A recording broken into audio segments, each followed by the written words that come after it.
Good afternoon, everyone. It is 5 o'clock on Tuesday, October 2nd, 2023. I'd like to call to order the meeting of the St. Croix County Board of Supervisors.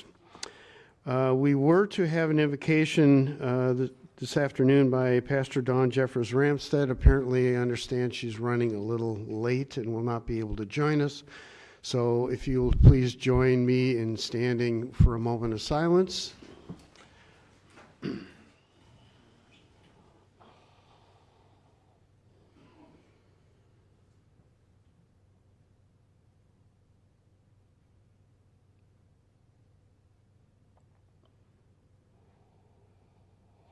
And please join me with the Pledge of Allegiance.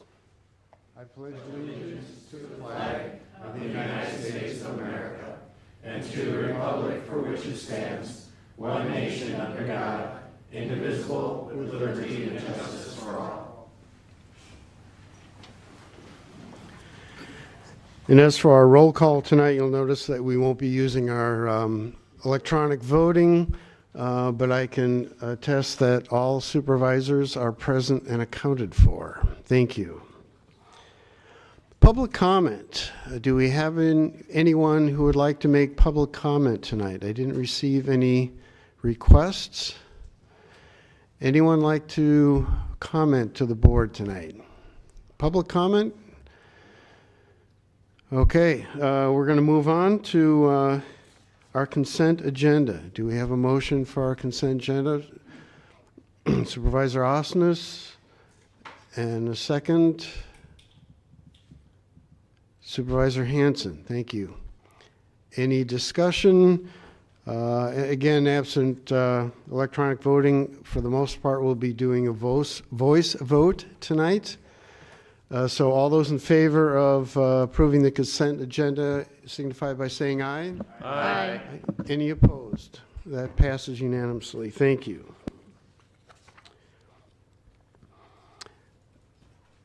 Okay, so we have a quick recap from the WCA conference. This was a couple of weeks ago, and there was quite a few of us that attended that conference, so we had good representation from St. Croix County. And also want to mention that we were fortunate to have one of our own supervisors, Supervisor Cook, actually presenting a workshop at that conference. So I wanted to recognize her for that. It was on broadband, if I remember correctly. I'll make a couple quick comments, and then I would invite any other supervisors who were there to add their perspective or any tidbits that they thought was interesting. The one thing that stood out to me was the WCA's involvement in the recent state budget discussions, specifically with regard to the revenue sharing arrangement. We did learn that they were intimately involved in those discussions, and as a matter of fact, their analytical arm, Forward Analytics, did a fair amount or most of their budget or number crunching when it came to actually agreeing on a revenue sharing arrangement. So they were intimately involved, very respected at the state level. I thought they might do a lot of patting themselves on the back a little bit, but they were actually very humble about it. So it was a very good outcome. They had one of the workshops that in particular that I really thought was outstanding was on mental health. And I wanted to ask our HHS director, Bob Rohret, just for a couple comments, because I know he was there and a number of us were at that workshop as well. So I've asked him to make a couple quick comments on that. In particular, there was a lot of discussion about a regional crisis center, which we've been considering.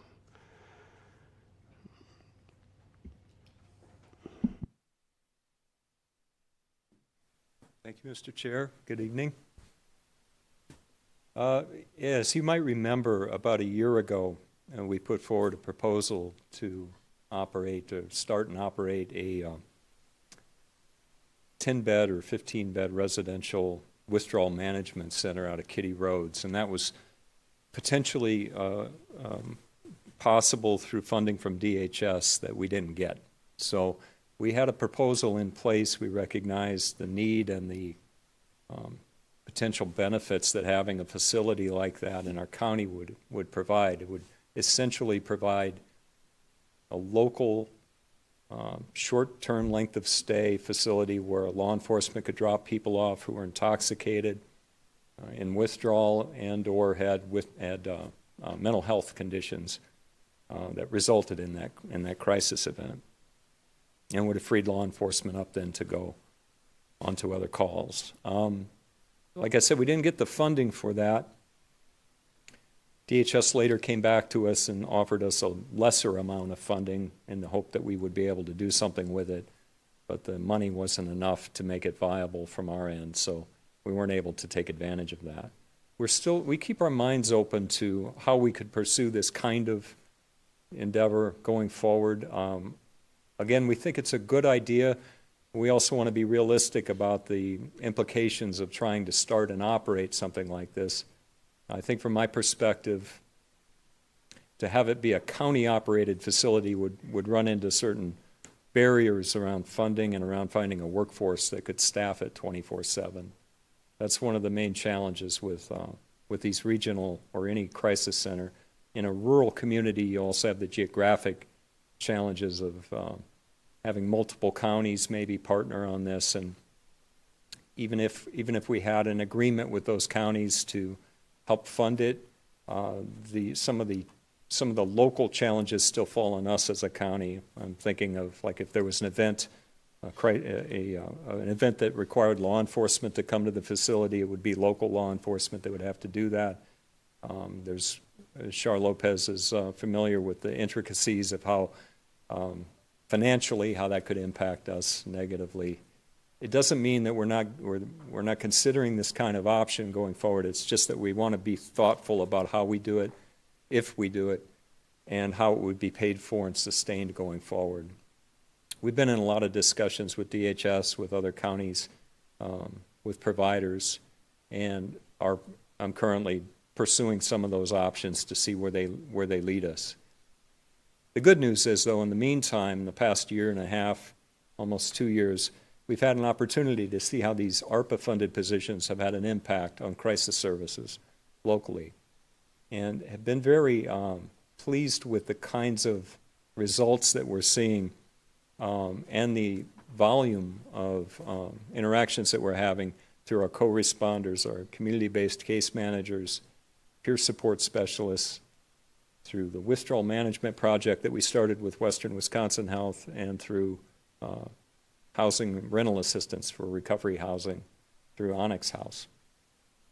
And we've had a chance to see how the impact of community-based engagement reduces the number of crisis events for people that end up in hospitals and jails and state hospitals. By addressing the crisis event or the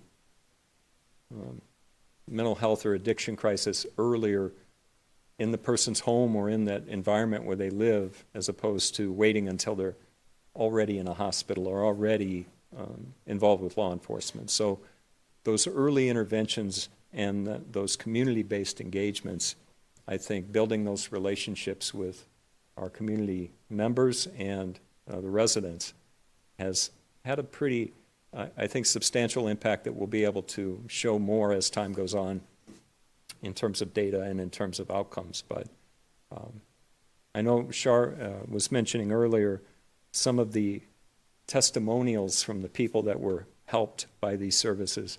We can't provide those to you because it might identify the person if we did, but we hear those more and more, and that's a good sign that we're having that desired impact of building those relationships with people in the community and preventing them, hopefully, from going to higher levels of care that cost more, often result in poor outcomes. So that's a long way of saying I think our minds are open to possibilities for regional crisis stabilization. We're a little wiser now and a little more in tune with some of the problems and barriers that might prevent us from doing that. But we're also recognizing the positive impact of these community-based early intervention services that we're able to do through ARPA funding thanks to the county board. So I'll try and answer any questions or comments. Okay, thank you, Bob. Other supervisors that attended, anyone else have any comments or perspective on some of the workshops that they attended? Supervisor Hanson? I'll go quick, but this is timely and it's pretty important. The session on PFAS talked about a class action lawsuit which has been preliminary approved by a federal judge in South Carolina, which could bind all of the municipalities in the country to a class action to prevent all municipalities that have water supplies, municipal water supplies, prevent them from suing the manufacturers of PFAS in the future if they don't opt out of this class action suit by this December. They will have received a notice by now whether or not to do so. And if you have a village or a city or municipal water supply in your district, you may ask them what they have decided to do, and take a look at the resources that were put out by the Counties Association and provide them to your municipalities and ask them to take a harder look, because in the long term, if you look at what Cottage Grove and what Woodbury have gone through in the last several years, having the ability to reclaim damages from 3M saved them an enormous amount of money and perhaps bankruptcy. And we have 2 wells in St. Croix County on the interactive map that has been put together by the DNR, which are positive right now, test wells in New Richmond and in Roberts for PFAS. So it's come home, and we probably should very seriously ask our municipalities to consider opting out of this lawsuit. So I can provide you with those resources and show you where they are, and you can ask me about that after we get done with our meeting. Thank you. Thank you, Dan. Any other comments? Supervisor Burning, you had a question? Yeah, well, my thought process on us just asking municipal partners or municipalities in the county to just opt out, wouldn't it be more prudent to have maybe an intergovernmental meeting with the leaders of those communities and have somebody present that is more, that way our hands aren't stained with telling them not to do something and then all of a sudden it backfires on us down the road potentially. I think I guess that's a statement and a question. Should we look at something like that? May I just answer quick? Maybe I used the wrong word. What I did in my own city, New Richmond, is I just provided them with the resources and said, I know you'll do the right thing, and I don't want to tell you how to do your job. Sounds a lot better. Thank you. Supervisor Van Summeren.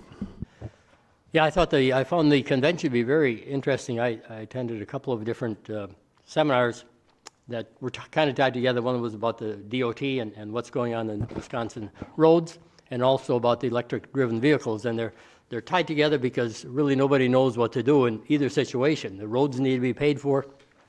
There's no gas tax. And the cars need to be charged, and there's no charger. So we're kind of in a kind of a bad spot right now. So that was rather interesting, and really neither one came up with a terrible lot of answers to what we're going to do yet, but we've got a couple more years, I guess. Also, I thought the speaker at the closing session was extremely interesting. Joe Olson, who was a former counter-espionage. He wasn't just into that. He was like over it. He was one who oversees it, and he talked about some things that just really, really, really interesting. So interesting. My wife was there too, and she thought it was interesting. And when we got home, ordered his book, which is not as interesting as he was. But they always do have some pretty good speakers there, and this year they didn't let us down. So thank you. Any other comments, Supervisor Osnes? I can't remember how many annual meetings I've been to, but I think this is probably one of the better ones that WCA has had in over a long, long time. For supervisors that could not make it, if you go on the WCA website and you click on the legislative conference, you can get a copy of every one of the PowerPoints that were up there, and all the discussions are all videotaped as well, so you can take a look at each of those if you want some more information on what was going on down there. So it's good information for everybody. Supervisor Delajohn. I attended the workforce housing seminar put on by Washington County, and I found that very interesting and very insightful, trying to get affordable housing so we can get more employers here to hire people, but where are the people going to live? So workforce housing I think is very important. So, but again, you can find the information on the website if you want more information. Other comments? Yes, Supervisor Lee. I just had one that it's nice to talk with other people from other counties because we all sort of share the same problems but on different levels. And one thing that I want to say is that it's wonderful to represent St. Croix County because we really do have a lot of great things going for us, and our financial position is so good. We're very lucky compared to a lot of other counties, especially rural counties in the state. Thank you. I also mentioned I got a great summary from Vice Chair Fiedler on the workshops that he attended, and had I thought about it, I would have included it in the board packet, but it was a little too late for that, so I'm sure Bob would be happy to make that available to anyone who's interested. Thank you. Okay, I think we're ready to move on. Oh, I should mention on the board packet too, all the workshops are listed, so you could, if there's any in particular that you're interested in. All right, I think we're ready to move on to for our financial report. Ken? Yeah, before I get into the financial report, just one more recognition. I want to just take a moment and recognize Bill Rubin's retirement from Economic Development Corporation, his 25 years of service to that organization, who's been a partner of ours, working towards some of the same goals that we work towards. So thank you to Bill Rubin for all of what he did for St. Croix County.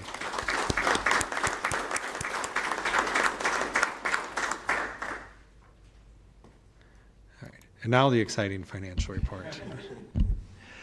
So the financial report is actually the admin report, but there's two really important documents that are part of this that I will point out to you, and that is the KIP. So we have the KIP projects listed there, and the bottom number on the KIP shows over $5 million that's available. So I know KIP is later on this agenda, so when we talk about how do we fund the projects next year, this is where that funding is going to come from. Everything kind of ties together tonight. There's a whole bunch of things that are tied together. And the next report in here is the ARPA report. And so the ARPA report lists all the projects listed. It has a balance showing of $121,000 at the end, but there's one project in here, this electronic health records. It's not listed as closed yet because it still has one outstanding invoice, but there's about $300,000 that's going to become available off of that. So that $100,000 is going to jump up to over $400,000. And there's other projects that I know that are going to close under budget also. So when we get to that additional ARPA reallocation, that's why we're doing that, is because these dollars are becoming reavailable, and I'm down to 15 months now to spend it. So I need to make sure that we've accounted for all the dollars, because I don't plan to give a penny back to the federal government. So if there's any other questions on the financial report, though, I'd be happy to answer them. Any questions? Okay, we'll move on to our business items. The first item is a resolution for amendment number 4 to the 2023 budget for ARPA uses. Supervisor Cook? I move to approve. Do we have a second? Supervisor Osnes. Who would like to I can talk a explain? little Right. bit about Thank this, you. Mr. Chair. So as our administrator just mentioned, there are some funds in ARPA balance that we want to make sure we spend before the end of 2024. And at admin, we heard some of the proposed ARPA-eligible projects that we could use that money for. If you see in your packet, the county clerk is looking for a software upgrade. A justice support service looking to expand some drug testing. This would also allocate funds to CASA support for 2023 and 2024, which would remove our previously voted CASA support from the general fund tax rolls, right? And then we allocate it through ARPA. With trench fiber from the right-of-way to Glenwood City Park, and also then any remainders would go to HVAC components for the government center project.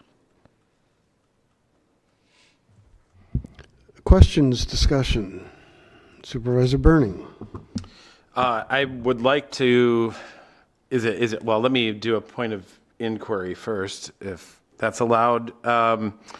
The $300,000 that we have for CASA support, is it possible, or would it be prudent for me to make an amendment to ask that be moved to the committee of the whole to have a more in-depth discussion over that money and to see what other options we have, since we still have 15 months over it? And that's actually the main reason why I voted no on this resolution in admin. So would that be a prudent motion to make, or how would I go about doing that? That's my point of inquiry, sorry. I think that you can make a motion to amend the resolution to remove the CASA support for 2023, 2024 to discuss at committee of the whole, but then it's possible that that might have to come back to the county board as another resolution. And I don't know for timing wise if that affects the administrator's budget. Then I would also have a point of inquiry regarding that ramification if that's the case. So would you mind answering that? Yeah, so the county administrator recommended budget has the $200,000 in 2024 in it. The revenue source coming from ARPA dollars and the expense side going to CASA. So that's in the recommended budget. It's already sitting on your desk. So that's not going to change between now and October 12th. So ultimately, you still have to approve the budget that allocates these expenses. So in my recommendation, since it has come through committee, I did include these in the draft. I will not be making an amendment.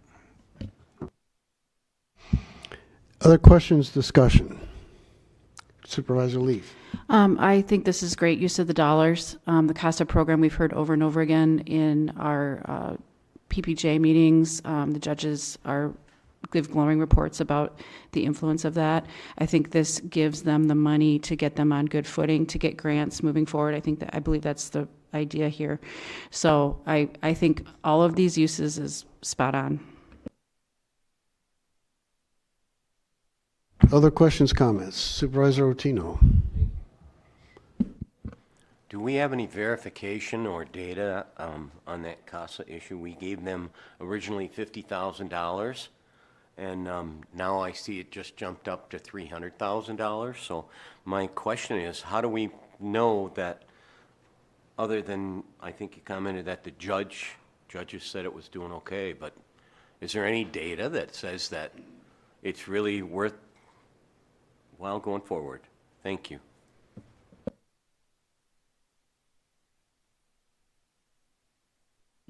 Well, if I can answer it, Supervisor Otino. So we originally gave them $50,000 startup. We allocated an additional $40,000 out of the 2023 budget.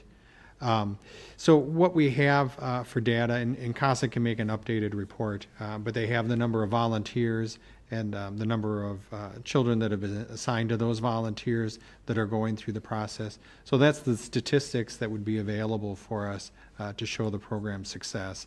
But I agree with what Supervisor Leaf had said about the feedback we're getting from the judges, that they do really appreciate these CASA advocates in the court system. So then again, how many children have been helped by this program into basically the foster program? Do we have? I haven't seen the number. I maybe should have looked. Sure. Yeah, and I don't recall the number offhand. I would have to ask for an updated report. And I guess I would agree at this point with Supervisor Burning that this should probably go back to the budget so that we can all vote on it going forward, rather than just off the top here decide $300,000 is right. Thank you. And not that it's not a worthy program. I mean, I want to make sure to clarify that. Thank you. Supervisor Shirley. I would also agree that CASA is a worthy program. I have the same concerns about that. I think the other one is the government center HVAC. Yes, it is qualify for ARPA expenses, but I question whether we should put something in there that says any remaining and all future balances. Well, we're moving money over there for any and all future balances when we don't know what they are yet. It just seems a little like why go through with that at this point when we're voting on a dollar amount that we're not sure what that is yet. Supervisor Osnes. Thank you, Mr. Chair. The 300,000, correct me if I'm wrong, Ken, is not county money, it's ARPA money that would take care of positions and so on through 2024. Is that correct? Yeah, I mean, well, the ARPA money is federal money that was given to St. Croix County to use for whatever purpose the county board deems appropriate. So it's the county's money that could be used for something else. It came from federal dollars originally. And as far as Supervisor Shirley's comment or question, so one of the big things that I have is we've approved $3 million of broadband grants. So we awarded that in 8 different packages. I've only paid out on one of those 8 packages. And that did come in under budget, the first one that's been submitted. So the other 7, when they come in, and they're not due until the end of 2024. And so I'm worried about getting to October, November, December of next year and having hundreds of thousands of dollars left over. I have $900,000 of HVAC expenses sitting on the books that I can move the shells around and have it covered by the federal dollars. That's all I'm doing is trying to make sure that those dollars at that last minute get covered. And if you want to wait and delay or have a different mechanism in place, that's fine. But that was what I was trying to accomplish. Other questions, concerns? Supervisor Cook? Yeah, I think we have heard comments that folks feel that CASA is an important program. We also know that it's a new program, and while there isn't a lot of data yet, one of the value of allocating this ARPA funding is it gives CASA really an opportunity to grow the program, to expand on the positive outcomes that we're seeing already. And then also, as Supervisor Leaf mentioned, this gives them once they have an opportunity to get some more data and statistics over this 2-year time period, that will allow them to then apply for grants, which means they won't ask for more money from the county. So I see this as a win for the vulnerable residents that live in St. Croix County, the children, and part of the system that they're working through. And I hope that others would support this as well. This is a limited allocation of funding to CASA that helps get them on their feet and do some of the good work that folks are saying they feel it is doing, but they're just looking for more data. Supervisor Burning. Okay, so my ask is, and I hope that my fellow supervisors will roll with this. It seems as if, okay, so it's not an ask, it's a statement first, but I'll get to my ask. It seems as if we've been, we just need this amount of money. Oh, will you give us this amount of money? And now all of a sudden, call it ARPA, call it county levy, call it sales tax. It's all tax. It's all taxpayer money.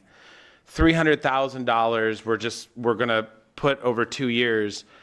I feel like we're setting a bad precedent because I don't know the whole history of this and what was promised, what wasn't, how much were we supposed to be on the hook, how much are the taxpayers on the hook for now. I want a history of this program from the moment it was introduced to this board, whenever that was, to how we got to almost $400,000 of taxpayers' money being used for it, regardless of what mechanism. So my ask is that I didn't want to make a motion. I'm not going to make a motion on this because I think it can come up in the committee of the whole anyway, because it's all the budget.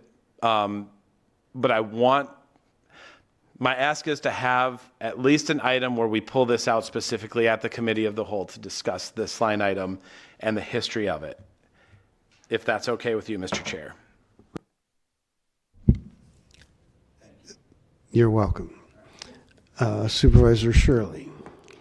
I'm going to make a motion. I think in the committee of the whole, we can talk about the 200,000 for CASA for 2024, but approving this tonight, we're approving $100,000 for 2023.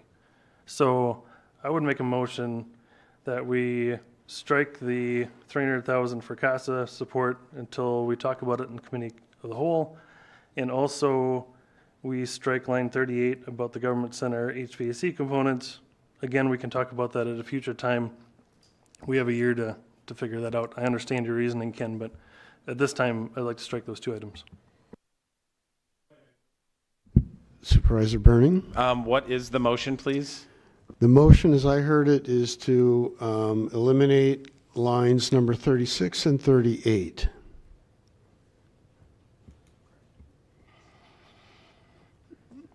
Do we have a second? Is it 36 and 38 and have them discussed at committee of the whole, or just eliminate 36 and 38? I'd like the Right now, supervisor the to. motion is to eliminate lines 36 and 38. I think for the resolution, we should eliminate those two, but we should talk about them at committee of the whole. Do we have a second? Second. Supervisor Lind? Discussion.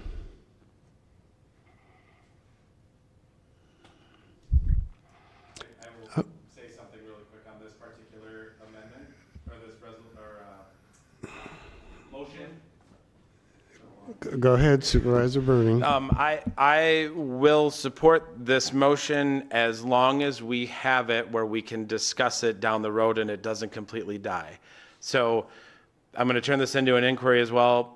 Can we, does this kill it completely? Can we bring it up at the committee of the whole and then discuss it again? Or does this, what does this do to that? According to Administrator Witt, the $200,000 for CASA support for 2024 is in the budget. So at committee of the whole, yes, you can discuss that. Procedurally, if in the future we have resolution for amendment number 5 to the 2023 budget for ARPA uses, I don't think we'll have time to have an amendment number 5 this year. But can there be discussion about ARPA funding going forward? Yes. Change to 300,000, Discussion, questions. Supervisor Shirley. I'll amend my motion that we strike line 36 and 38 and we discuss the full 300,000 and what's in line 38 at committee of the whole. So that would mean withdrawing your motion?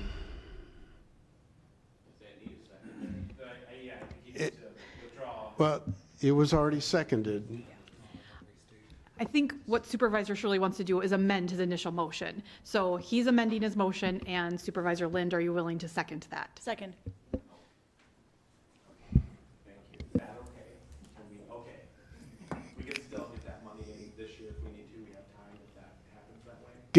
Can you clarify your amendment, please? So the amended motion would be to strike line 36 and 38 on the current resolution and talk about those full fund dollars at committee of the whole next week. So it's striking those two lines on the condition that it's discussed at the committee of the whole. Would that be? Yeah, I mean, that's feasible. We would just add an additional agenda item for discussion of the 2023 allocations. And it would end up, we could get it back in front of you by the November county board. So you have other questions, Chair. Supervisor Leaf? I have a question then. So if we're discussing this at the committee of the whole and there's questions about the effectiveness of CASA, it would be prudent to invite them to present, which they have before, but have them present more outcomes to this group, right? That's a swell idea, Supervisor Leaf. Yes. Supervisor Carlson? I now admit some confusion. I thought this was, if we voted on this, CASA gets $300,000 in 2023. We amend the budget for it. But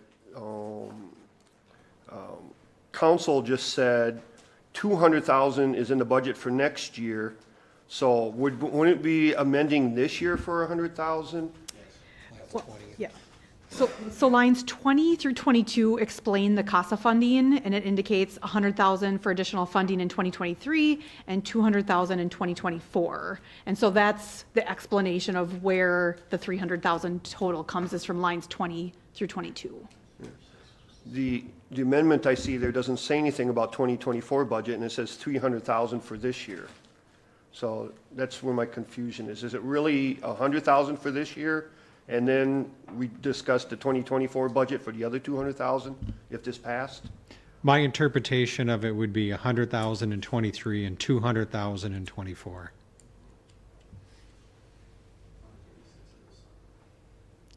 Yeah, line 36 lists both calendar years. And then lines 20 through 22 explain the split. Thank you. Any other discussion on the amended? So the motion to amend is to eliminate lines 36 and 38 on the condition that they are discussed at the upcoming committee of the whole. That is what we are voting on. And I think a roll call vote would be appropriate.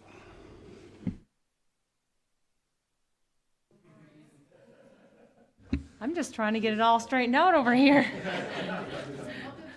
This is a motion to amend, not the I'm gonna run motion out of to ink. I'll approve the come to you, resolution. Bernie. All right, so we'll just go right down the list. And just to clarify again, this is a motion to amend the resolution. All right, so Supervisor Lind, Yes. Supervisor Anderson, Yes. Supervisor Long, No. Chair Long, excuse me. Okay. Supervisor Lee, No. Supervisor Cook, No. Supervisor Adams. Yes. Supervisor Burning, Yes. Supervisor Otino, Yes. Vice Chair Fiedler. No. Supervisor Osnes. No. Supervisor Counter, No. Supervisor Hanson, No. Supervisor Shirley, Yes. Supervisor Telejon, No. Supervisor Carlson, Yes. Supervisor Barcalo, Yes. Barcalo, excuse me. It's not the first time. Supervisor, is it Swanepoel? Okay. No. Supervisor Van Summeren Yes. and Supervisor Ramberg. No.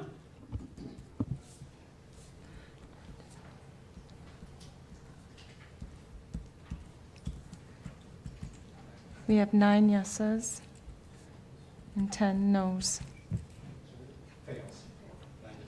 9 to 10. 9 to 10, that motion fails. So now we're back to the original resolution. The motion on the floor is to approve the resolution as written in your board packet. Discussion, questions? Supervisor Anderson. I don't know what I'm missing, but I don't get, and maybe it's something simple, but I don't get why we're trenching fiber from the right-of-way to the Glenwood City Park. Are we providing just Wi-Fi to the buildings at the park? Can someone please clarify for me? Yeah, it's bringing it from where the utility provider would, basically down the driveways to get it into the park, so that it's accessible by staff and for patrons to be able to hit a Wi-Fi spot that's gig served or by fiber served. So like the park would have Wi-Fi then? Yes. Oh, okay. Other questions, discussion? I'd like to ask, would anyone object to a voice vote, or would you prefer a roll call? Okay, thank you. We'll do a roll call vote on the approving the resolution as written in your board packet. All right. Supervisor Anderson, No. Chair Long, Yes. Supervisor Lee? Yes. Supervisor Cook? Yes. Supervisor Adams? Yes. Supervisor Burning? No. Supervisor Otito? No. Vice Chair Fiedler? Yes. Supervisor Osnes? Yes. Supervisor Counter? Yes. Supervisor Hanson? Yes. Supervisor Shirley? No. Supervisor Telejon? Yes. Supervisor Carlson? No. Supervisor Barkalow? Barkalow. No. Sorry. Supervisor Swanepoel? Yes. Supervisor Van Sumeren? No. Supervisor Ramberg? Yes.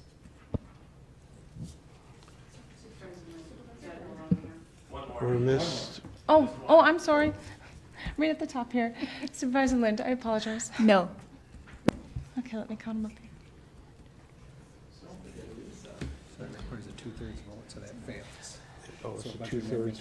okay.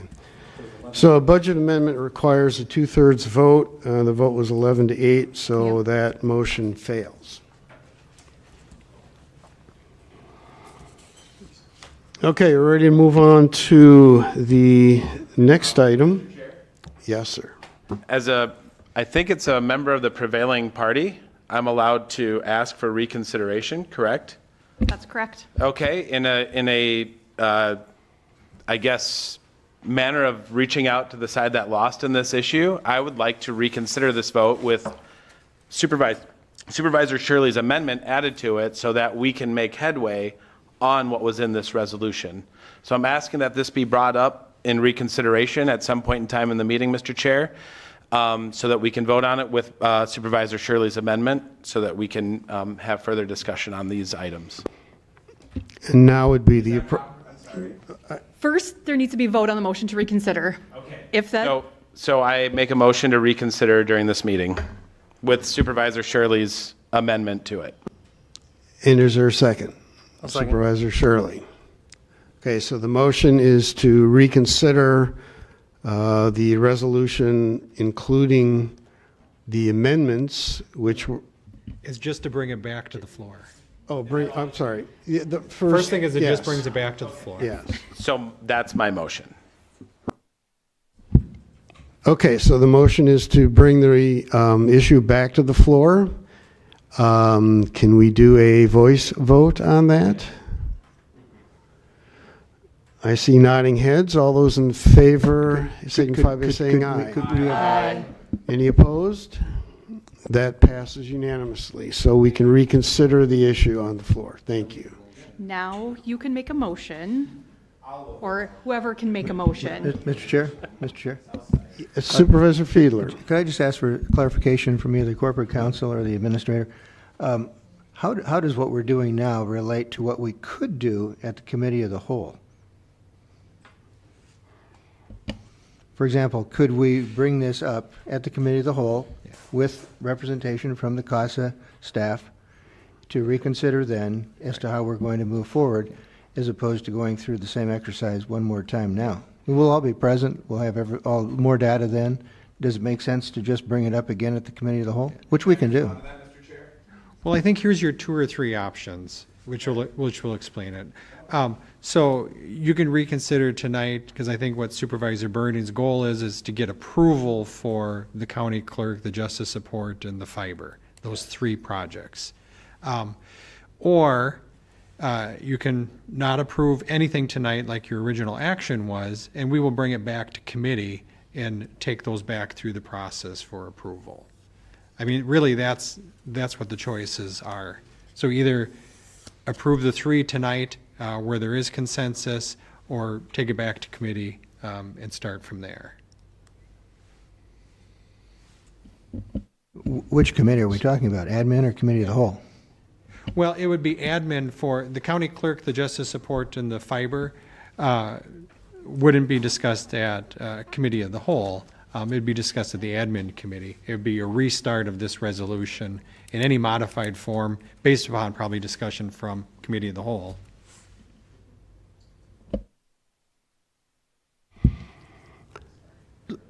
So we're reconsidering this, the motion on the resolution. So what would you, where would you like to go with this? So so the motion to reconsider made it active again. We still need a motion to approve and a second to approve it, and then if there's another amendment, as Supervisor Shirley had suggested before, that's another vote. I'll make a motion to approve. Okay, motion to approve by Supervisor Burning. Do we have a second? Supervisor Osnes. Now, we've been talking about this for an hour and a half. Are we still talking But we're looking about- for a second, Dan, Are we, sorry. are we still talking about item 36 and 38? Or the Okay, entire- were you commenting or were you seconding the motion? I need a second on the motion before we can discuss. Supervisor Carlson. Now we can discuss the resolution that's back on the floor. Supervisor Osnes? So technically, we're going back and we're going to discuss 36 and 38? Not yet. Or what are we doing right now?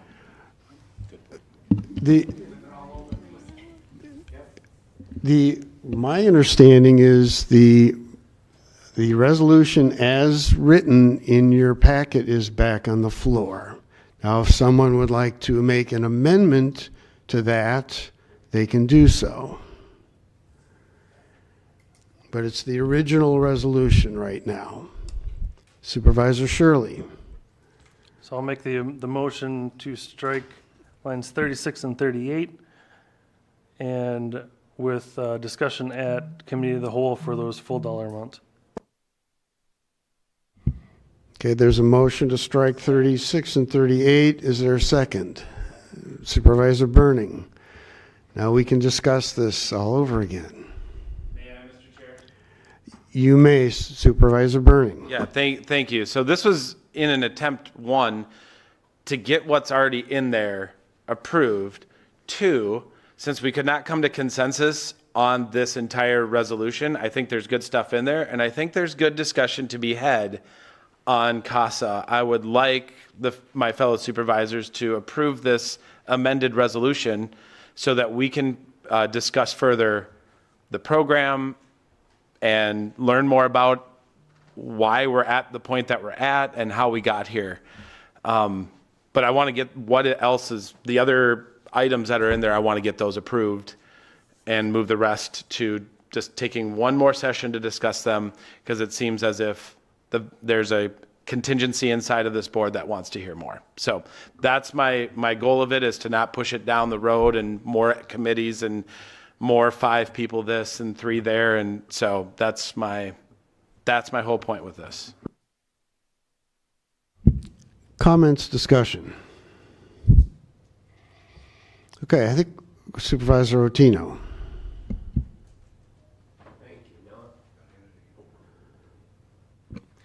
Thank you. Now, I understand that this whole entire resolution is open for discussion, not just the 2 items. Just the amended, Well, the basically, motion to the- amend is being discussed. The motion to amend, but it would, if we take that, we're going to approve the whole entire resolution, other than those 2 items. So the whole resolution is up for discussion at this point. No, After this amendment's approved, yes. the only thing up for discussion is the motion to amend, striking 36 and 38. Thank you. Then no comment. Other discussion comments, please keep them brief. Supervisor I Hanson. have a point of order. The rules allow for each member to speak twice on any motion, on any piece of business on the floor, and they allow the member to speak for 10 minutes total. I think if we would observe that rule, we might be able to save ourselves a lot of trouble. And Mr. Chair, I would encourage you, please observe that rule. Thank you for that reminder. I am aware of that rule, and I've been trying to be a little more lenient, but I do have the option of limiting supervisors to 2 comments. So keep that in mind in the future. Other comments? Okay, we're going to do a roll call vote on the amendment to the resolution, striking lines 36 and 38.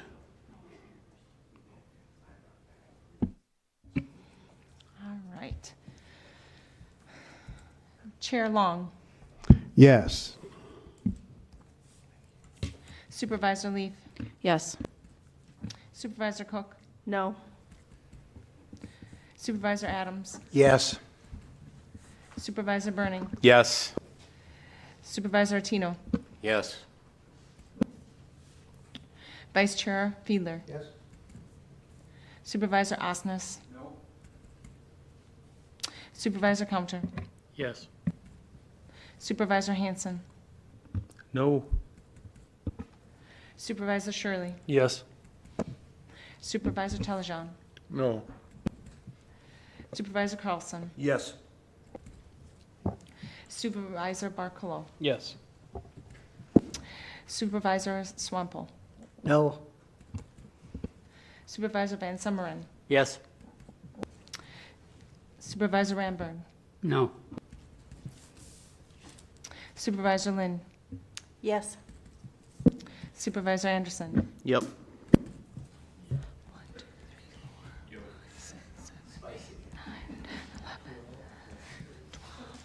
I have 13. Okay, that amendment, motion to amend is approved, I believe 12 to I have, 6? I thought we had 13. Or no? 13-6. 13-6. 15-6, I'm sorry. 13. Okay. Okay. I'm marking my, okay, can we clarify that just for the record, please? We have 13 yeses and 6 nos. Okay, so that motion passes, so we now have the original resolution as amended is now on the floor. Any discussion? Let's do Supervisor Otino. I was kind of against this in the first place, and the reason behind it is that we're just throwing money at something here without putting it through the budget process.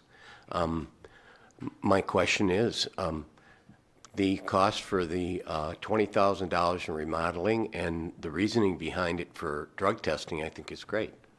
But how many drug tests can you do for $55,000 to support justice services? We're just throwing money here. Are you looking at the with no right information? resolution? We're still talking about the resolution to amend the 2023 budget as the resolution as amended? He's talking about lines 16 through 18. Oh, I'm sorry, 16 through 18. Yeah, the whole thing is open right now. Yes. Yeah. I can partially answer that question if it's okay with you. Thank So you. The $55,000 for operating costs, it's to increase a position that's currently 28 hours a week, would go to 40 hours a week. And so that individual could do drug and alcohol testing, both here at the courthouse and at the services center. And it would also allow for testing tools, like kits, to be purchased out of some of that money. I spoke with Phil Golly the other day about testing increases for children's court CHIPS cases and youth justice cases. And so that would assist in helping increase the testing in those areas besides the testing that's also already occurring in the pretrial cases. I understand the need because a lot of those people can't make that journey, in a sense, with their limited income and resources.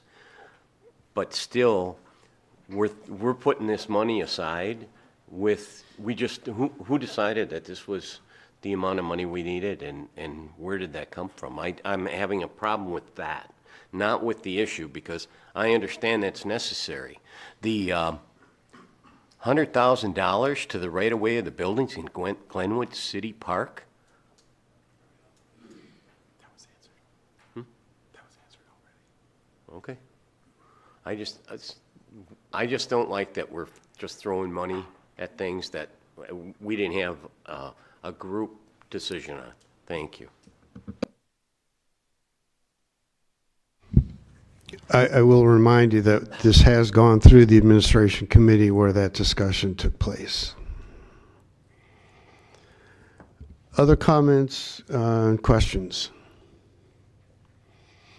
Okay, so we are now ready to vote on the resolution for amendment number 4 to the 2023 budget as amended, eliminating lines 36 and 38. It's a budget amendment. We'll do another roll call vote.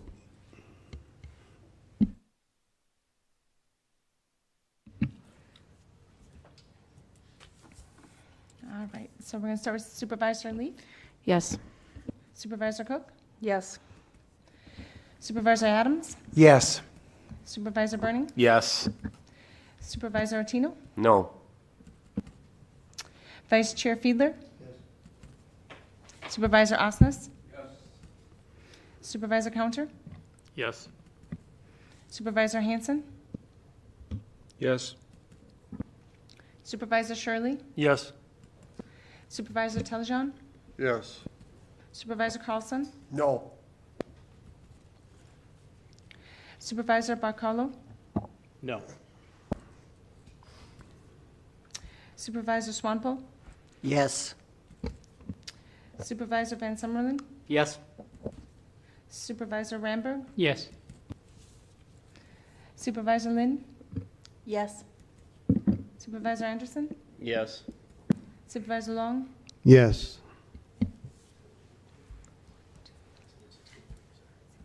we have 3 noes and 16 yes.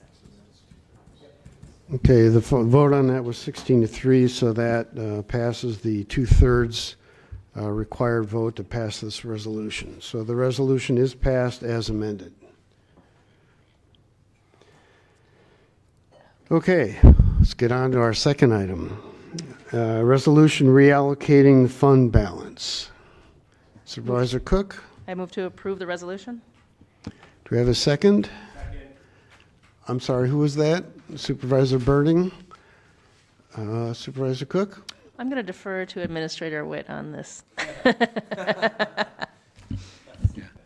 On that last item, I mean, you can't have that much fun on a Tuesday night anywhere else. I just love democracy in action. I really do, sorry. Okay, so this one is a reallocation of fund balance. So every year after the audit's completed, we take a look at how much fund balance we have. We have a policy of 35% plus or minus 3%, which tells me, based upon math that I learned in elementary school, that we have $1.7 million available outside of that policy. So I've recommended that $900,000 be reallocated to the debt service fund, which will allow the county administrator then to use that to offset the levy. Once it goes into the debt service fund, it doesn't come out. It's like a black hole. The county board can put money in. They can't take money out. So it will be used basically as taxpayer relief to pay part of debt service costs, either this year or in future years. And then really, I've left the other $800,000. I mentioned that there might be a project, there might be other projects out there that you may want to consider in the future. I don't have a recommendation on those at this point, but just know that there is some money that's still available then. So it's moving $900,000. All you're doing is moving $900,000 to debt service fund. Discussion, questions? Okay, hearing none, I believe a voice vote would be sufficient. All those in favor signify by saying aye. Aye. Any opposed? That motion carries unanimously. Thank you. Move on to number 3, resolution approving the county administrator's work plan and work plan report. Supervisor Cook. I move to approve the resolution. We have a second? I'm sorry, who was that? Super. You had your mic on, I didn't have my mic on. All right. The second by Supervisor Burning. Who would like to take this? Yeah, I can take this. So Board Chair Long and I met with Administrator Witt to go over his performance review. We found that he fully met all the expectations and thanked him for his service over the past year. We also incorporated, we added some work plan goals, and they are included in the packet if anyone has any questions about those. But overall, happy with the administrator's performance. And Any discussion, comments? Everybody happy with the work plan? Just so you know, a yes vote means you approve of the work that I've done. Did I get some no's out of that now? No. Supervisor Hanson. Yeah, item number 8, is there a performance measure, some way to actually say what encouraging high performers is? Yeah, so it's, number 8 is creating the plan. And so I'll have to come back with a plan and get approval of what that plan is. You'll also see I flagged some dollars in the budget for that program. I don't know what that one is. Some of the first couple ones on the list I've already completed, whether you approve the list or not. The number 8 I have not started on yet. So I understand. Thank you, Ken. Okay, we'll do a voice vote on this item. All those in favor of the resolution approving the county administrator's work plan and work plan report signify by saying aye. Aye. Any opposed? Phones are out. That passes unanimously. Thank you.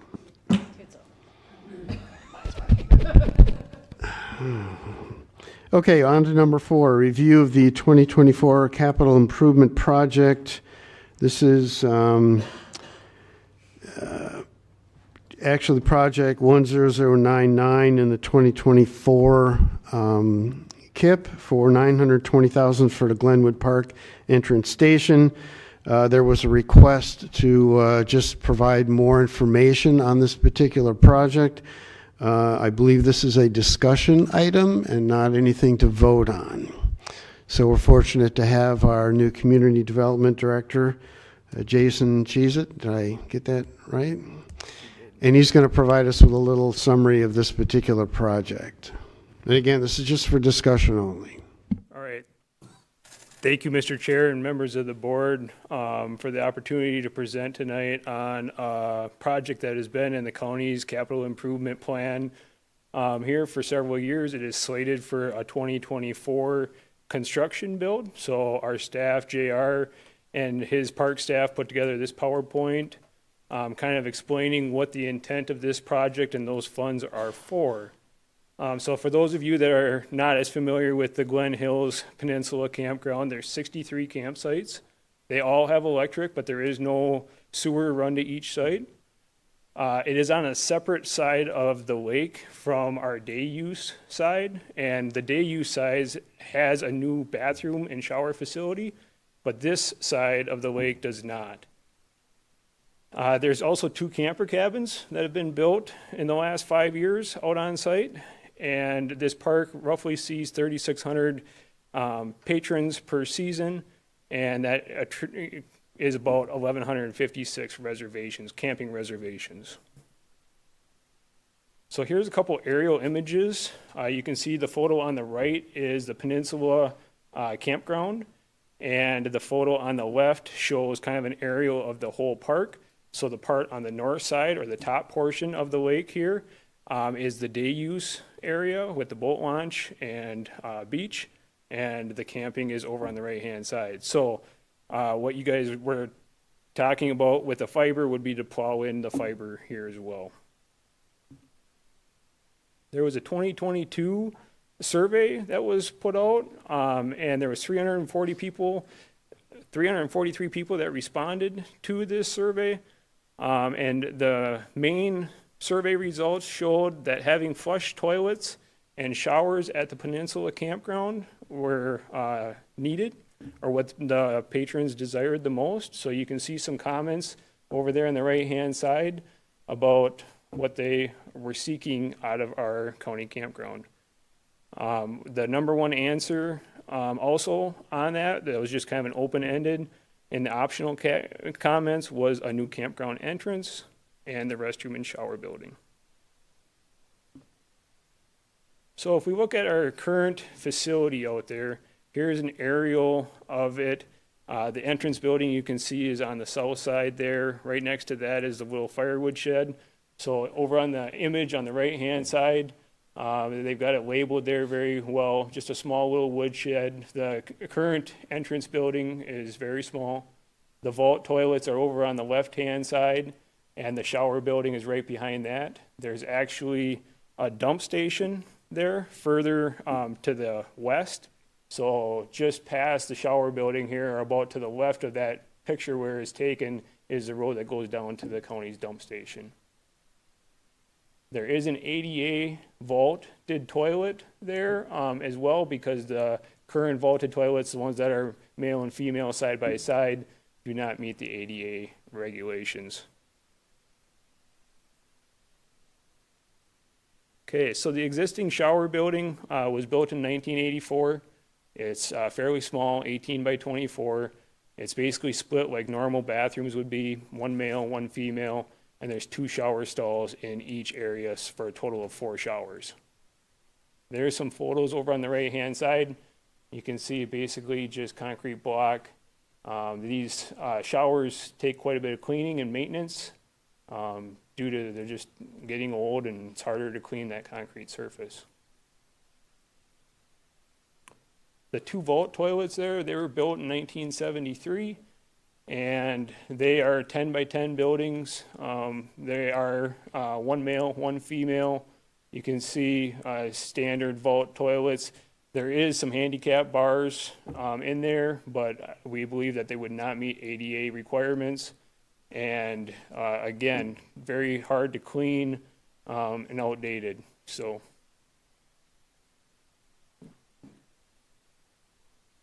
The current campground entrance building, this is one of the newer buildings there, built in 1985, roughly 38 years ago. It's 18 by 20 in size, just very outdated in the inside. This space does not serve the needs of our staff.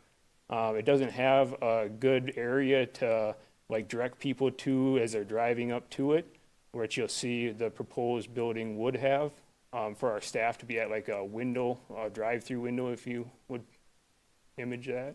So we have not went out to bids or really went to any architectural firms yet with our overall building layout.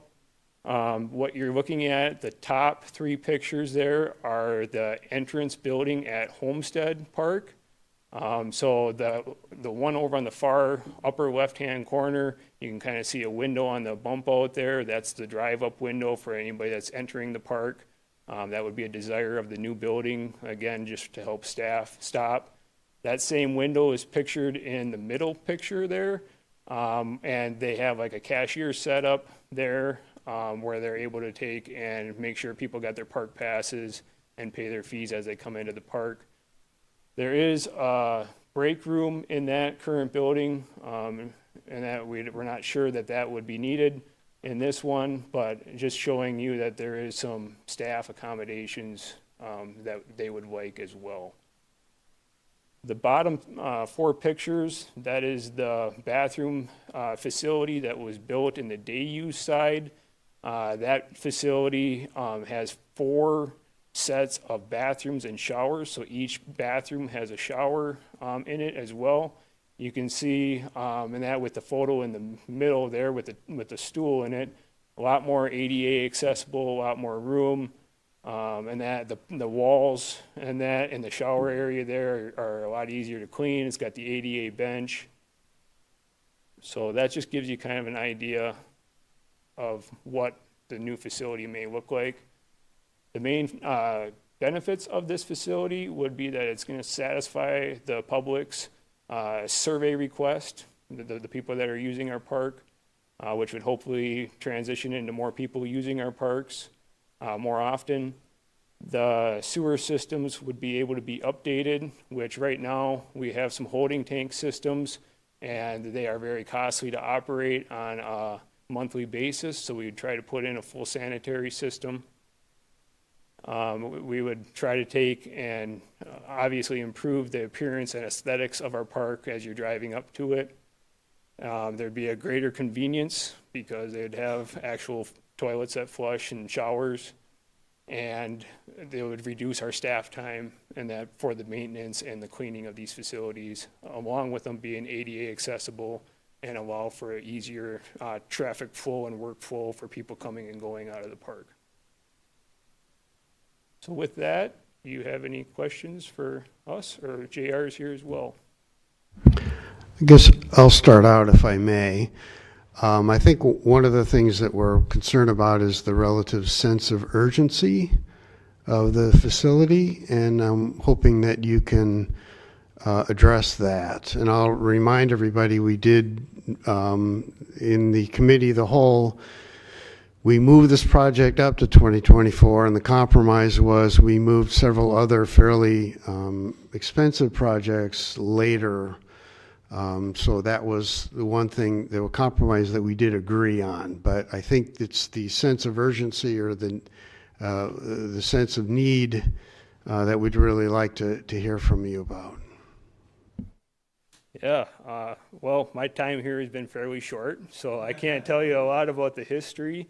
I guess I didn't even know that it was moved up, but the need is for just trying to get more people to take and patronize the parks, and to take and provide more of a centralized, shower and bathroom facility, and have a better entrance building. So that is, as far as the urgency, I don't have an answer for it. So. One quick note for the Chairman Long. I've actually taken a personal phone call from somebody that said that they were there as a young child, have come to the park, and they're 30, 40 years old now, and they've said it's the same bathrooms that they had when they were a kid. So we still have the same, if you go back to that year that they built that shower facility and those bathrooms, they're 30, 40 years old, and they need to be updated in order to really that whole park on that day use side has been updated. We've put in new shower and bathroom buildings. Now we're trying to get the peninsula, which is probably our most popular area of that park, updated and up to the same standard that we have at the day use side of the park. Probably the biggest thing for urgency would be to have ADA facilities on that side of the park for that many campsites and the camper cabins. So. Supervisor Adams. I would just ask for the board's support of this. I was just at Frontenac State Park just this past weekend, and they revitalized their shower and bath facilities that make what you're dealing with look like something out of the 1900s in the military. Having nice, functioning, aesthetically pleasing facilities brings people back. We spent money in the Frontenac area. We've already booked to go back again. A part of that is because the facilities are well taken care of and the support is there. So I would encourage support from the board. Other questions? Supervisor Telejohn. Who just spoke? That was George Ballard, our I Parks believe that our Administrator. Parks Director. Yep. Sorry.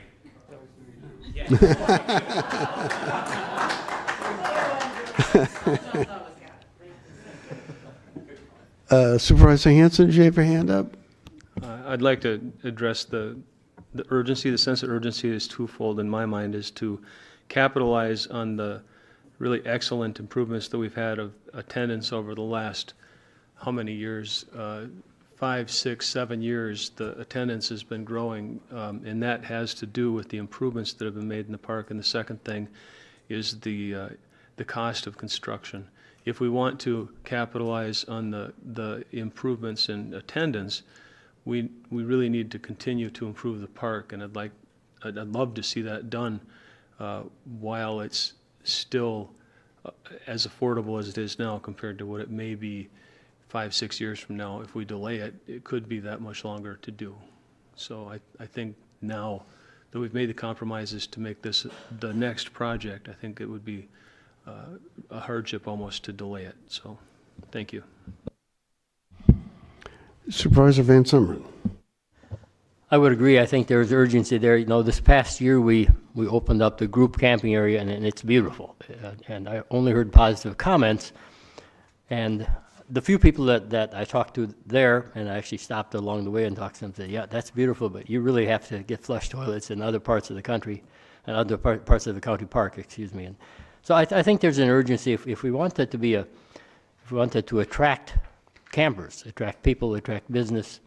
I think that's the minimum that we have to do. I can see putting off other things within the park, but toilets are very important. People call them, you know, they call them what they see them, and I think we need to do toilets. Thank you. Any other questions? Great. Thank you very much, Jason. Appreciate your presentation. Now we're going to move on. A related topic, a resolution approving the 2024 through 2028 capital project plan and funding specifically for 2024 capital improvement projects. Supervisor Cook. I move to approve the resolution. And second, Supervisor Counter. Discussion. I hope everybody had their magnifying glasses handy for a review of this. Supervisor Shirley. I understand that we'll talk about this at Committee of the Whole, and this will get approved with the budget itself, but I think we need to be realistic, and we need to really think about what we're approving and moving on. This campsite project has a need, but it's in the 2024 budget. So if we approve this here, they're going to need to get that into architecture and in planning stages relatively quick to really get that done in 24 to make that realistic. So I think that we need to put some realistic time frame and think about this as we're going into Committee of the Whole next week, when we're looking at $2 million of additional spending, and we're using $3.4 million of fund balance at the same time. So I think, personally, I would like to see us talk about this next week rather than pass this through at this time.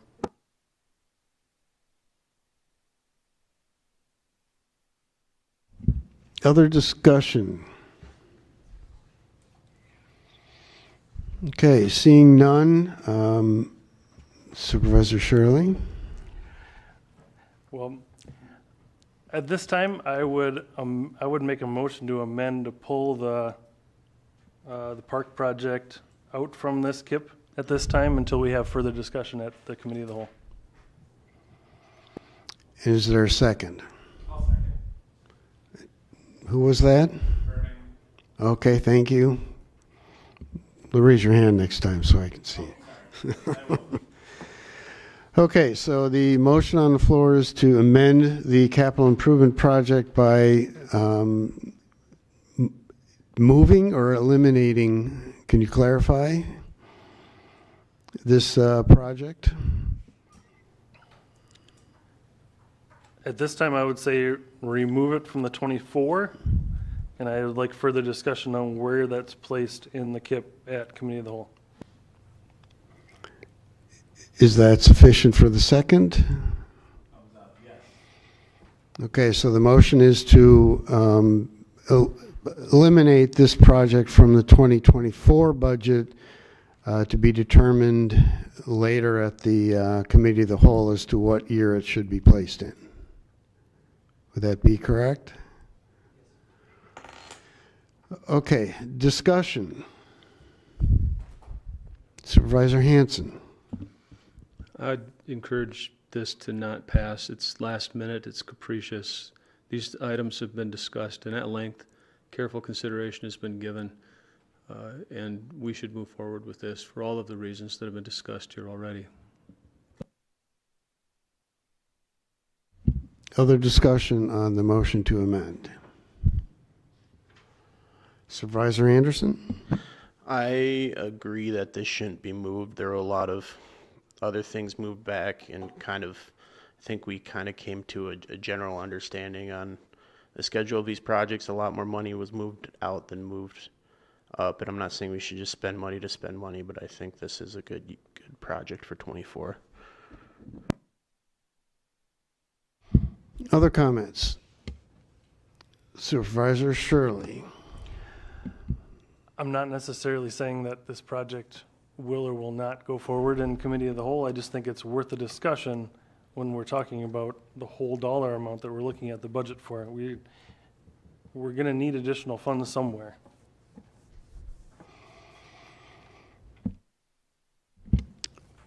Any other discussion? I'd like to assume that a voice vote is going to be sufficient for this item. And seeing no objections, the motion on the floor is to amend, to pull out the 920 for the Glen Hills project. I think it's project 10099 from the KIB. So that's the motion on the floor. That's the motion that we're voting on. So all those in favor of the motion to amend signify by saying aye. All those opposed? No. No. Okay, well, we're going to go back and take a roll call vote on that. I thought I'd give it a try. I think there's 4 or 5 yeses, and if I could just have a show of hands of who they were, we could probably get that recorded. Okay, let's do that. Let's show of hands for yes for the amendment, the motion to amend.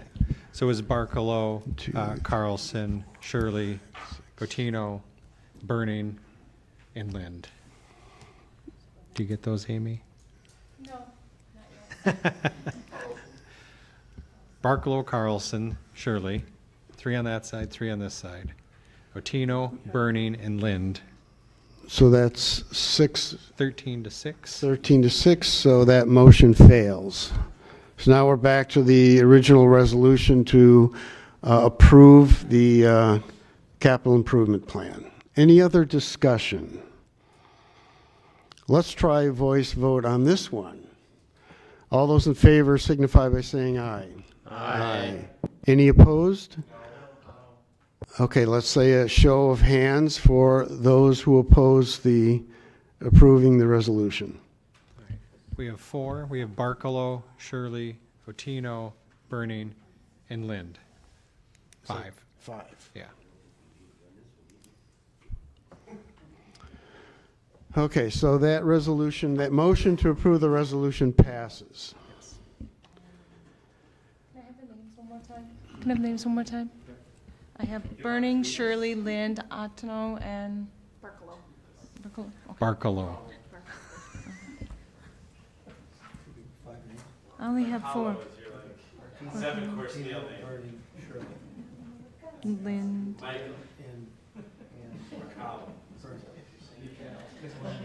Barcelo, Shirley, Lind, Otno. I only have 4. Who's the 5th person? Okay.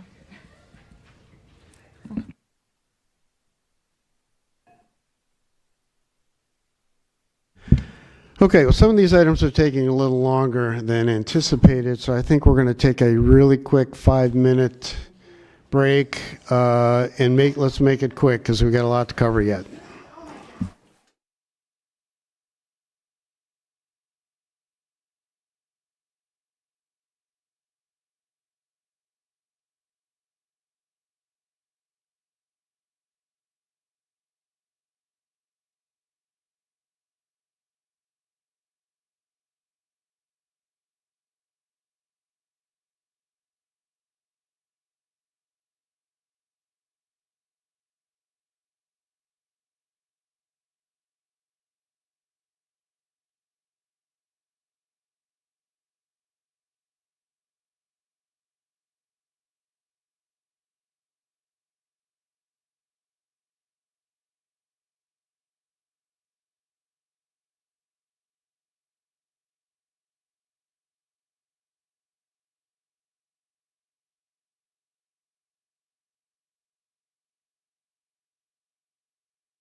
Let's get started here.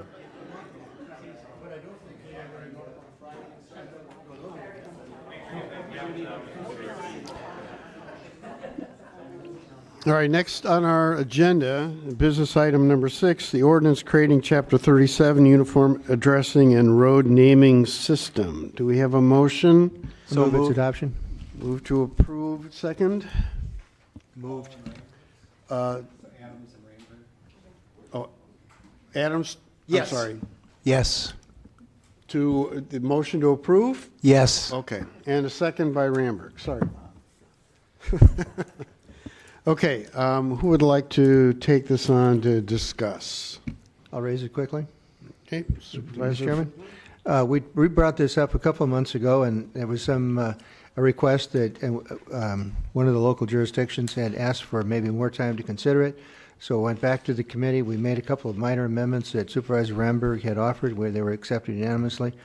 And we reconsidered it at the Public Protection and Judiciary Committee, and there were no further amendments at that time. So it was readopted as this group sent it back to committee without any further amendments by anybody.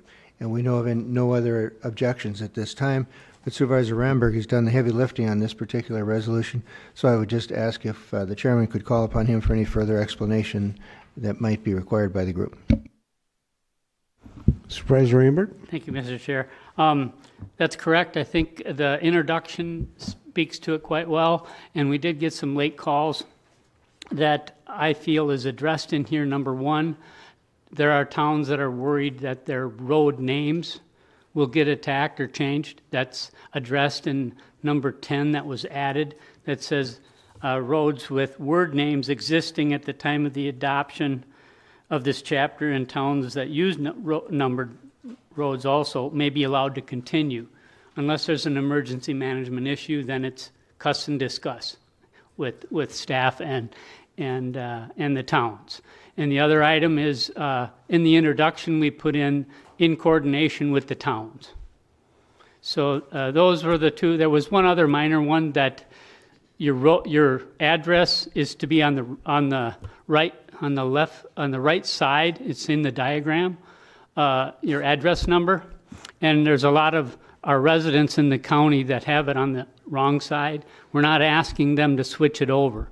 It says in there going forward. So just an issue that's come up, just to explain that, and we've addressed those things in here, and I think we've got it all taken care of from the questions we've received. Supervisor Fiedler? I'd just like to thank Brent Boudreau from Community Development and Heather Amos, our corporate counsel. They worked really, really hard on this for half a year, and they really deserve our thanks. Thank you. Questions? All right, seeing none, I think a voice vote will suffice. All those in favor of the resolution signify by saying aye. Aye. Any opposed? That passes unanimously. Thank you. Number 7, resolution increasing fees charged by the medical examiner. Supervisor Fiedler? I move its adoption. And the second, Supervisor Second. Leaf? This came up before the Public Protection and Judiciary Committee, or discussion, is that satisfying? And this basically just provides for a cost of living increase in the fees, and it was adopted unanimously at committee. Questions, discussion?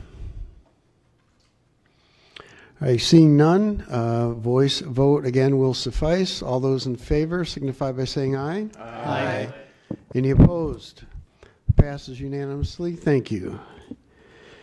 Number 8, resolution providing additional compensation increase for civilian bailiffs. Supervisor Cook. I move to approve. Second, Supervisor Osnes. Yeah, essentially, we're looking at increases here for the civilian bailiffs positions. These are part-time positions, and hopefully this will help us retain staff and also maybe find staff in the future if we need them. So these are the annual cost, less than $300 for these positions. Questions, discussion? Okay, seeing none, we'll do another voice vote. All those in favor signify by saying aye. Aye. Any opposed? That passes unanimously. Thank you. See, now we're making progress. Okay, number 9, not that we weren't before, I'm sorry. Resolution ordering the dissolution of the Upper Willow River Rehabilitation District. Supervisor Hanson. So moved. Move to approve. Second, Supervisor Counter. Sure. Sorry. Okay. Supervisor Hanson? All right. I was the chair of this district since 2016. The district hasn't levied a tax since 1981, and it has served its purpose. The citizens of the district had voted to dissolve, and I would ask the county board, after the committee had considered it, to follow suit and approve this. It will have to be approved by a judge. So if you have any questions, I'd be happy to address that. Questions? Discussion? Okay, seeing... Yes. Supervisor. What is the motion that we're voting on, please? Motion to dissolve the Upper Willow River Rehabilitation District. So the motion is to approve the resolution dissolving the district. Voice vote. All those in favor signify by saying aye. Aye. Any opposed? That passes unanimously. Thank you. Number 10, resolution amending personnel policy, personal leave of absence. Supervisor Cook. Move to approve the resolution. And a second, Supervisor Burning. The change in personnel policy here will change our personal leave of absence policy from 1 year to 6 months, which is more consistent with other counties and supports the work that we do here. Discussion. Supervisor Carlson. 6 months is probably fine. We had this issue come up in another county. We had this issue come up in another county I worked at, and we did 9 months. And the reason why is a lot of people do leave of absence for school for 9 months. A consideration. Other discussion. Supervisor Burning. I just want to say thank you to Audrey and the team over the last year or so. You guys have really done a good job dialing in the policies and everything for the personnel. So thank you very much for all your hard work on that, because it's, man, admin committee and our county board are getting hit with something every month, which is great, and a lot of it is your hard work. So I just wanted to say thank you publicly. Other discussion. Okay, let's do another voice vote on this. All those in favor signify by saying aye. Aye. Any opposed? Thank you. That passes unanimously as well. That concludes our business items. Now we're going to move on to annual department reports, and it looks like our clerk of court, Christy Severson, is up first.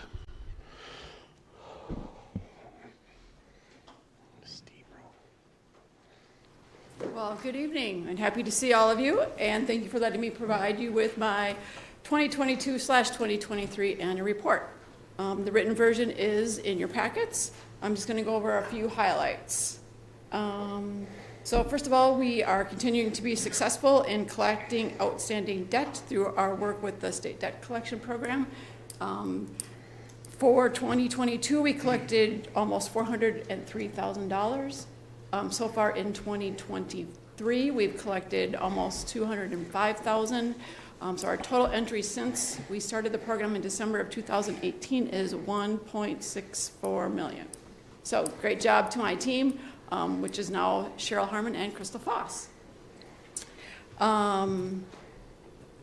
The compression in the wage grid for my clerk of court staff was addressed also in 2022. So based on a wage study and approval by Administrator Witt and all of you, I want to thank you for approving that, and hopefully we'll get our 18th position filled next week. Fingers crossed. Please don't jinx me. Every time I announce it, the person ends up not showing up. So we'll see. That being said, also there was compression within the bailiff wages, so that you just approved. We had 2 retirements in the last year of bailiffs, and so I'm hiring at the same rate that the bailiffs that have been here for a period of time, 4 years and 7 years, we're getting the same pay. So this is going to give those 2 bailiffs a bump up so I can start these new bailiffs at the new rate, and that's fantastic, and thank you for that. So our office is still in a rebuilding year. I'm going to say years now, because since 2021 we have lost 14 employees. We've filled those positions off and on, and we've had 3, don't want to jinx it, 3 that left this year alone. Like I said, hopefully we'll have our 18th position filled at the end of this week, or beginning of next week, and I will still need to keep asking for more positions because of the caseload and workload that we are experiencing, especially in our criminal division. So I know it won't be approved for next year, but I will continue to ask for it to hopefully get those in the future. I want to thank, as far as the rebuilding, my supervisors, Melissa Warwick and Shelley Fox, for their efforts to help us, and HR, obviously, our efforts to recruit, train, and retain employees, and also Rebecca Rohan, who is our register and probate and has sat in on all of our many interviews. So I want to thank those people. In addition, my 2 supervisors, Melissa Warwick and Shelley Fox, like I just said, have milestone anniversaries this year. Mel will hit her 25 years with the clerk of court on the 5th. Shelley who is here actually, hit her 16th year on October 1st. So I can't do this without them and their high level of skill and professionalism. So they're teaching our team to be the best court clerks that they can be, and I can't thank them enough. A couple other highlights is that we did successfully relocate over 800 boxes of court files that had not yet met their term of retention or have not been digitally scanned to our temporary solution in the warm storage building. It was a hard-fought situation for not only the judges, my staff, Rebecca Rohan again and her probate staff, our former DCA, Chris Channing, and I can't forget Chris Boss and Taylor, who have helped make that successful. It's working for now. It is disruptive to have to go to that building to get files, which does happen on probably at least a weekly basis. But the solution, I feel, is okay for now, and we'll move forward on that when we get everything resituated here. Another project that we're kind of working on is trying to coordinate our scheduling and paying interpreters. Our interpreter demand, I should say, requests for the court has more than doubled since 2021. I have had well over 100 hearings with a request for interpreters that's like by day, which could be multiple hearings per day. We do get reimbursement from the state for that. We got a $13,000 both last year and the year before. We also have to use certified interpreters, which is how we get our reimbursement. But the number of rare languages that we are providing services to our court participants, languages that I've never heard of. I've had over 10 different languages just this year that I've tried to get interpreters for. It's a process, I'll just say that.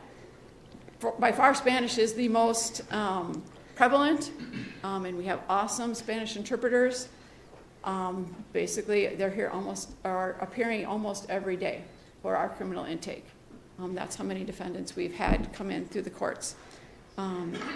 So that being said, I appreciate all the collaboration that all the county departments and our department has. I can't thank them enough. They're all listed on here, so it's pretty much every department, including administration and county board. So if anyone has any questions, I'm happy to answer them. Yes. Supervisor Burning. How much do we spend on interpreters every year? Last year it was about 16,000. Okay. This year I'm already over 20,000. And a lot of them, so finding interpreters with rare languages is expensive. They're asking for between $70 and $100 an hour with a 2-hour minimum, and that doesn't matter how long the hearing or hearings are for. So we've just procured some Polish interpreters from Illinois for a hearing because there are no Polish interpreters in Wisconsin. There's one in Minnesota who is uncertified and she's currently in Europe through November. So the hearings have to happen, so we have to have interpreters. Yep, totally. Thank you very much. You're welcome. Fiedler. I would just say that Christie appears before the Public Protection and Judiciary Committee meeting once a month, and as you can tell from her recitation of the work, it's a tremendous amount of work that goes through that office on 10, 15 different areas, and there has been staff turnover, but we've gotten new staff. They've trained them up. I think Christie's done a super job in doing that, and actually a tremendous, just an unbelievable amount of paperwork that goes through that office and has to be done just right. So I know we all appreciate Christie's appearances before our committee and all the work you and your staff do. Thank you. Thank you. And I can't do it without my staff, For so Christie. I have to give them kudos. All right, thank you very much, Christy. All right, our child support is next. Lisa Plunkett. Good evening. We are currently looking for a Swahili interpreter for court, actually, if anyone knows of anyone. That's a task. So I just have a few updates. Thank you for letting me present today. Our total collections for the fiscal year, our fiscal year runs October 1st of each year through September 19th or September 30th of the following year. We collected over $44 million in total collections across the board. That would be child support, arrears, costs, receipt and disbursement fees. So that's the total amount. I just thought I'd share that number. We currently provide services to approximately 3,800 non-custodial parents. Those are individuals who pay support. We serve 3,600, a little over 3,600 custodial parents, and those are individuals who receive the support.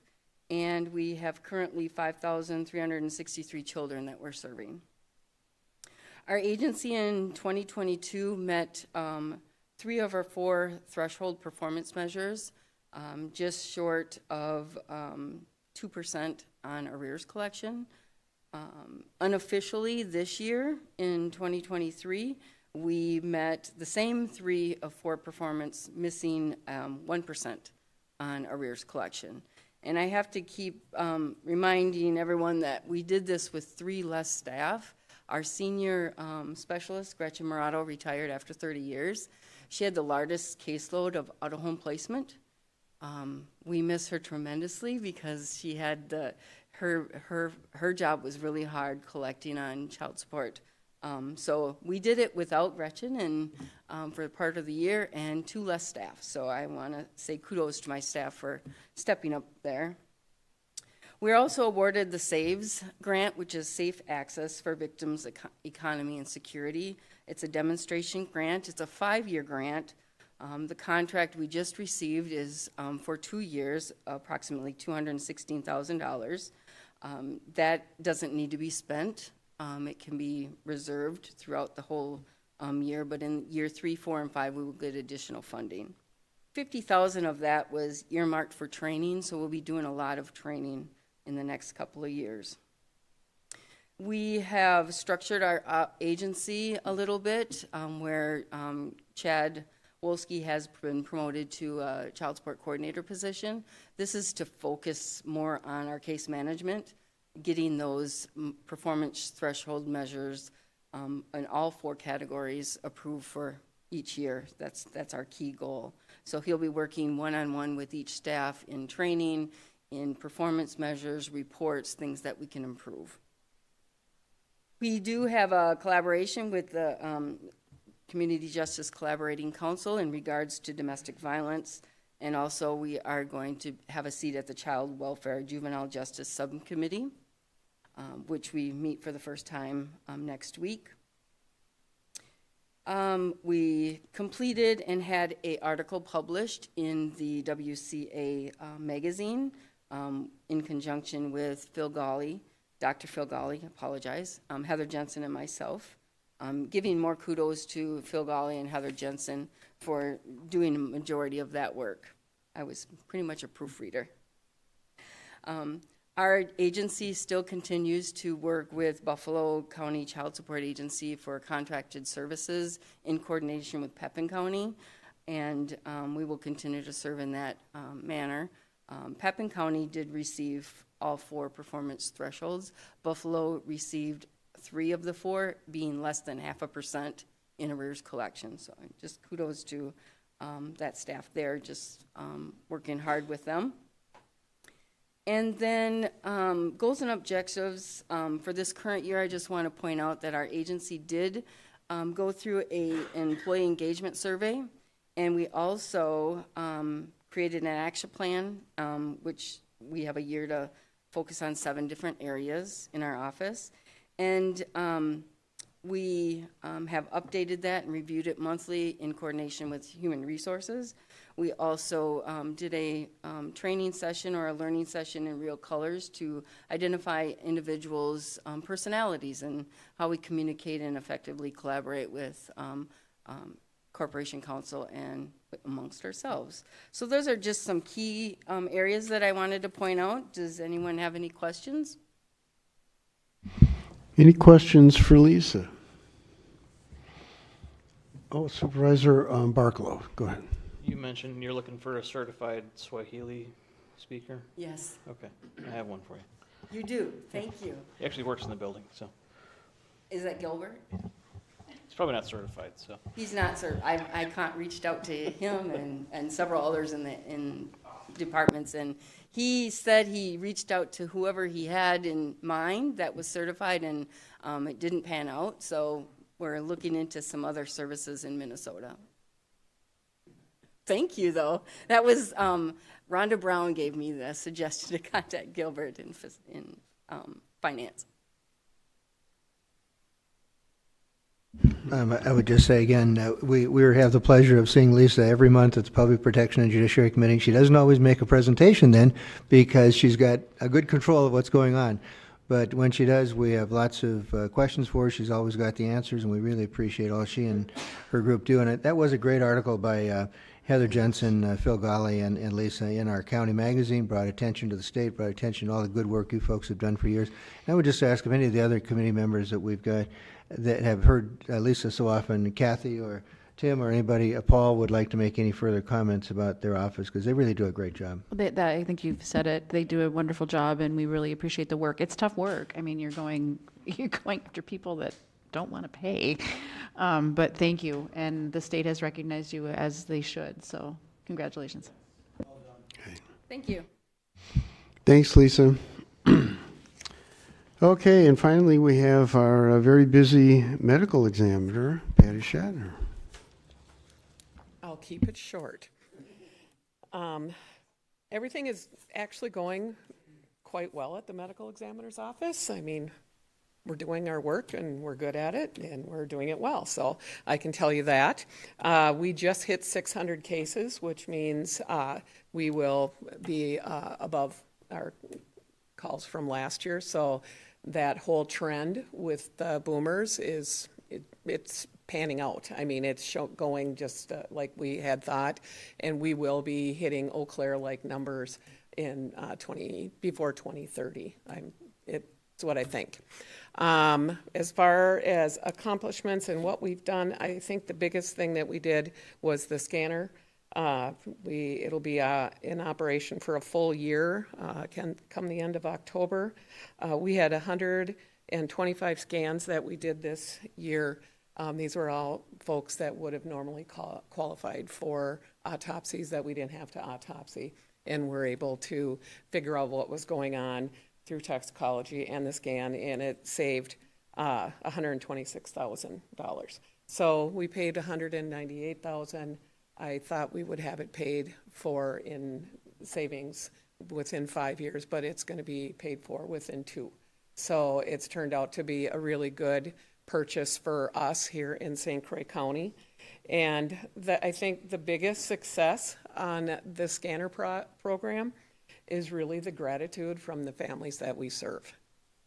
The fact that they understand that you can't autopsy everybody, and that this here gives them not only clarity on what happened to them, but it also gives them some real scientific answers when they look at the death certificate. They can see through the interpretation that, you know, this was science. We also are really lucky to have this quilt program that we got going on in St. Croix County. And it really, just so you guys know, because of everything that we're doing with the scanner and everything, word is getting out there in this group of church ladies. They were really touched by everything that goes on with our office. So they started supplying quilts for families when we do viewings. So we prep the body, and the families come in and do identification, and we are helping them with their grief journey, and also they get a quilt when they leave, so they don't leave empty-handed. But they also are very grateful to the county board and to everybody that supports the medical examiner's office, because it's these little things that help them with their grief journey. And I'm very, very pleased about that. And, you know, the quilt program doesn't cost anybody a dime. It really doesn't, but it pays back in very big in a lot of different ways that aren't always tangible, but it's really important to know that the people in St. Croix County know that the county board is very supportive of these programs. The biggest thing, I think that's going to be the biggest obstacle moving forward that you're going to have to really think about, is that the department is going to have to consider a full-time person. Polk County just went with a full-time person. Eau Claire County has 2. Dunn County has 2. We operate without full-time help, but it would be a shift. And when you look at my goals and objectives, the succession plan is in that, and that's going to be something that we're going to look into. I'm already working with HR on how this is going to look and what it's going to cost and all that. But I realize when I step down, I do 50% of the calls in our department. So you're going to need to have full-time staff. It's just the reality. So planning ahead of time makes more sense, unless, of course, I bite the big one in Croix. Then you guys you're going to have to make that decision. You have no option in that. So I'm trying to stay fit and healthy. I'm saving you all money. Get that. But the reality is that you're going to have to think about that, and there's other counties that are already thinking about that. So with that, we're just really, I'm really pleased with my team. I'm really pleased with all the support we've gotten from Public Protection, and I'm really pleased with everything you guys have done to support our department. And I think there is no medical examiner's office in the state that compares to ours, with all the support that we get from the county board. So thank you. Any questions for Patty? Supervisor Adams. Sure. Could you just briefly speak to what you've told us in committee about how other counties are looking to come to you to get support with your scanner and other operations you have going on in the revenue that right. So if you look in our revenue, that document that Administrator Witt puts together, you'll see there's a second line that has revenue, and this year we've generated nearly $10,000. So, and that's with a little bit of reaching out. Once we really have a system, there are a lot of counties that want to come to us. We just had Eau Claire and Dunn at our office last week. Barron County has talked about it. You know, for us, the way they're spending their money and the way we spend our money is different, but they're paying $600 just to transport a body, and we don't pay that kind of money to our funeral homes. We have vans. We've always had a front side. So as we start having this room and this space for revenue, we do tissue and organ procurement at our space. We've done multiple scans for Polk County, but I see it will grow in that, but we have to put a tamp on how fast it grows if we don't have the staff to do it. Because asking everyone to be available 24/7 with other counties, because it's at Ramsey County that they're available 24/7 to us, and we're not available to every county 24/7. We are available to St. Croix County. That's our top priority. And then as we enhance our business model, we can go from there. Does that make sense? Mm-hmm.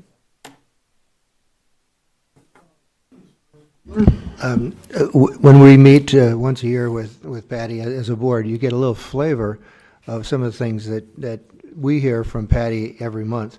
And obviously it deals with enormous emotional issues, sensitive issues. What are we going to have? 900 people go through your office this year? 900 bodies go through the office? Patty's been on the cutting edge with the scanner. You can tell there's great professionalism. She's appeared at national programs to talk about St. Croix County. The thoughtfulness is reiterated in the quilt program is there. And, we hear in great detail about this every month, and I can just assure you it's not necessarily the best thing to make our mornings, but it's very important to the people of St. Croix County that we have a medical examiner's office like we have, and we appreciate it. Thank you. Just one more thing to share. This year, for the first time, the medical examiner, St. Croix County, is going to be a speaker at the Register of Deeds conference and talking about how our two offices collaborate. So that should be fun. Thank you, Patty. All right, we're going to move on. Any requests for future agenda items? Supervisor Burning. Yes, thank you, Mr. Chair. I'd like to request that at the next committee of the whole, we have a section dedicated to discussing our policy regarding how we budget for sales tax revenue.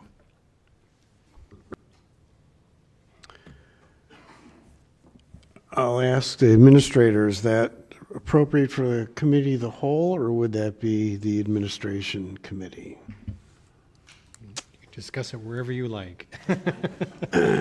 Well, all right. Well, we'll leave it at the committee of the whole. That way we'll get more input. Thank you, Mr. Chair.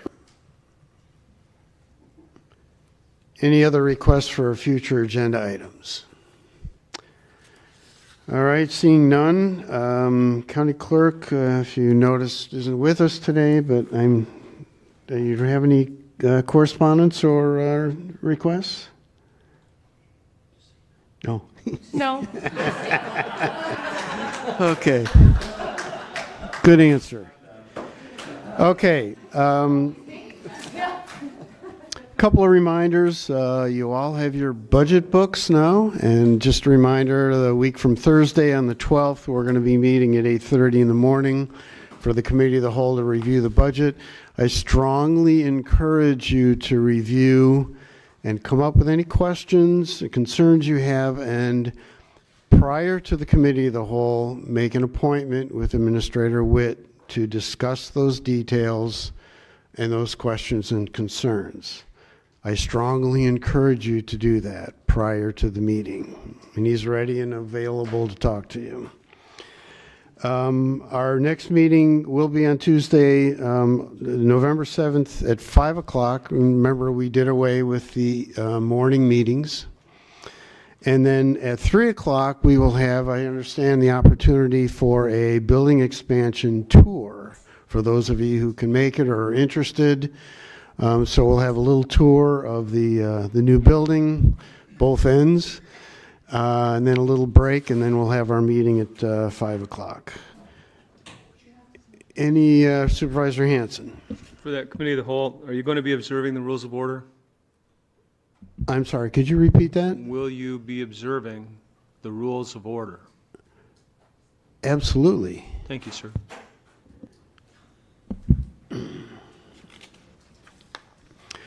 Okay, any other announcements? With that, thank you for your patience. We are adjourned at 7:05.